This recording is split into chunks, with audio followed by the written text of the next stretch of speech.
আসসালামু আলাইকুম রহমতুল্লাহি ওয়া হ্যালো বন্ধুরা, সবাই কেমন আছেন? আশা করি সবাই ভালো আছেন। তো আমি আজ আপনাদের মাঝে এমন একটি ইসলামিক ঘটনা শেয়ার করব, সেটা শুনে আপনিও ইসলামের পথে চলে আসবেন। তো চলুন শুরু করা যাক। একটি ছোট্ট শহরে বাস করত এক যুবক।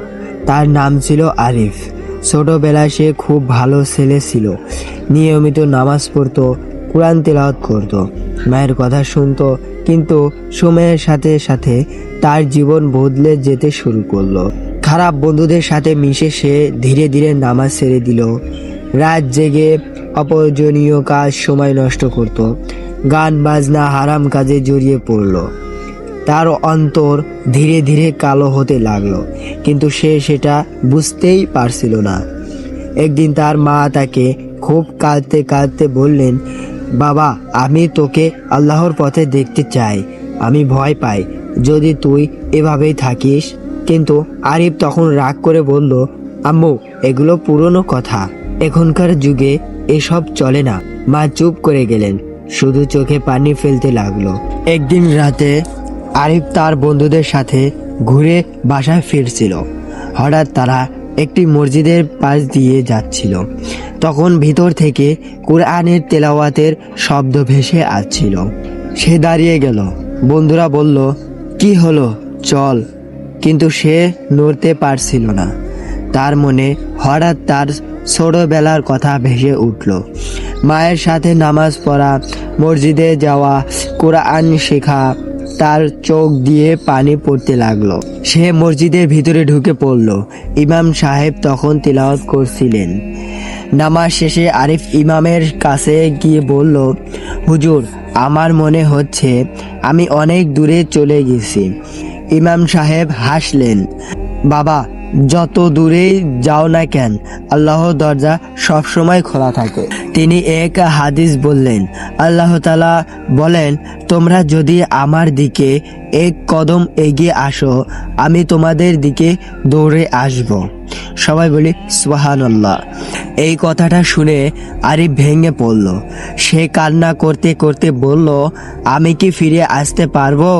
ইমাম বললেন, অবশ্যই পারবে।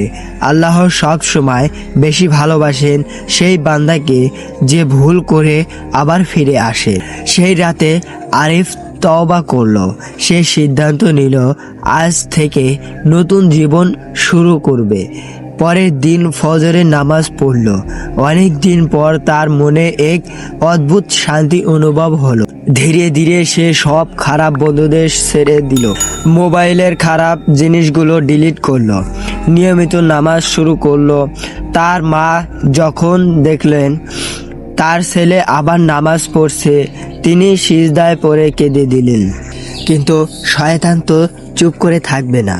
পুরনো বন্ধুরা আবার তাকে ডাকতে লাগলো, এই আগের মতো হয়ে যা, এত ধর্মীয় হয়ে গেছিস কেন? একদিন তারা তাকে জোর করে নিয়ে যেতে চাইলো। আরিফ দ্বিধায় পড়ে গেল। কিন্তু তখন সে মনে করলো মসজিদে সেই রাত, সেই আয়াত, সেই কান্না, সেই কোরআন তিলাওয়াত। সে বলল, না, আমি এখন অন্য পথে চলছি। বন্ধুরা হাসাহাসি করলো, তাকে ছেড়ে চলে গেল। কিন্তু আরিফের মনে শান্তি ছিল, কারণ সে জানতো সে সঠিক পথে আছে। এই গল্প শুধু আরিফের না, এটা আমাদের সবার গল্প হতে পারে। আমরা অনেক সময় ভুল পথে চলে যাই, নামাজ ছেড়ে দেই, আল্লাহকে ভুলে যাই। কিন্তু আল্লাহ কখনো আমাদের ভুলে যান না। তিনি সব সময় অপেক্ষা করেন কখন আমরা ফিরে আসব, কখন আমরা আল্লাহর মসজিদের দিকে যাব, আল্লাহর ঘরের দিকে এগিয়ে যাব। আল্লাহ তাআলা তো আগেই বলেছেন, তোমরা যদি আমার দিকে এক পা এগিয়ে দাও, আমি দৌড়ে তোমাদের দিকে এগিয়ে আসব। যত বড়ই গুনাহই হোক না কেন, তওবার দরজা বন্ধ কখনোই থাকে না। যদি তুমি মন থেকে তওবা করো, আল্লাহ তাআলা তোমাকে মাফ করে দিবেন। এবং তওবার মতন তওবা করতে হবে, যেটার নাম হলো তওবাতুন নাসুহা। আল্লাহ আমাদের খুব ভালোবাসেন। আল্লাহ কখনো ভুলে যান না যে বান্দা ফিরে আসবেন না। আল্লাহ অপেক্ষা করেন যে বান্দা কখন ফিরে আসবে। একবার আন্তরিকভাবে ফিরে আসলেই জীবন বদলে যেতে পারে। তো এই ছিল ইসলামের পথে ফিরে আসার একটি নতুন কাহিনী। যদি এই কাহিনীটা ভালো লাগে থাকে, ঘটনা যদি ভালো লেগে থাকে, প্লিজ চ্যানেলটি সাবস্ক্রাইব করে পাশে থাকবেন এবং পাশে থাকা বেলটি অন করে দিবেন, যেন নতুন নতুন ইসলামিক ঘটনা, ইসলামিক কাহিনী, ইসলামিক আলোচনা আপনার কাছে আগে পৌঁছায়। তো ততক্ষণে সবাই ভালো থাকবেন, সুস্থ থাকবেন। ধন্যবাদ।